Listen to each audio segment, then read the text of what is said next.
You've seen her in Ocean's 8, Crazy Rich Asians, and The Farewell, for which she won the Best Actress Golden Globe. Awkwafina is probably the most exciting cultural figure today. Born in New York, she has Chinese-Korean parents and studied Mandarin for 2 years in Beijing.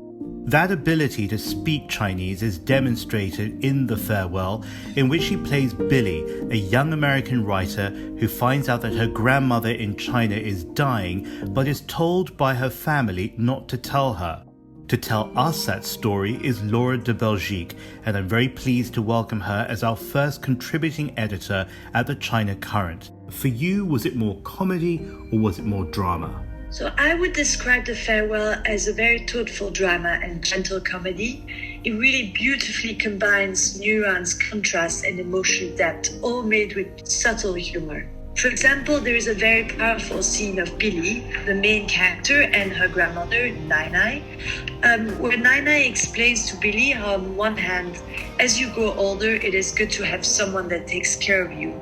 But on the other hand, a woman should be self-sufficient and independent. Let's talk about Billy more, because she is an American-born Chinese who's caught up between the culture of her home and the culture of her ancestors. How does that reveal itself through the illness that her grandmother, her Nai, is going through, and the decision that the family has made not to tell her that she's sick? So The Farewell really skillfully navigates the way Asian Americans struggle with their own foreignness wherever they go, and especially with the notion of collectiveness that runs almost counter Western heritage. Now, speaking about the film in a different context through a personal lens, you've lived, studied and worked in China. What does it mean to be a modern young Chinese today? Are they any different to young people everywhere else? Being young is everywhere the same, and I think it doesn't matter whether you are in China or in the US or in Europe, it is all the same. We have the same struggles, we enjoy the same things.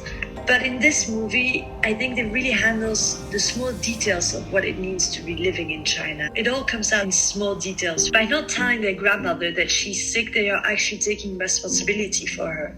And in the family's eyes, it is the family's duty to carry her burden. And I think that is a concept that is very hard for Westerners to understand. I don't believe that the concept and the practice of family is exclusive to Chinese or Asians. I do, however, believe that in China, family has long been and still is a key component within Chinese society. And as portrayed in this movie, many aspects of Chinese life are still tied to parents and ancestors. Let's finish with this, because that scene where the whole family is gathered around the dining table is very special. You have Nai very much the focus or the attention, but different generations together.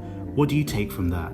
I don't think it really brings all the attention to Nai. I think it's all equal, all members, because it's also a round table. And I think here in that particular case, I think it really emphasizes more the relationship, the important relationship that exists between Nai and her granddaughter, Billy. And in that way, this is a great way of comparing, contrasting the younger and the older generation, and also to showing the strong bond that exists between the two.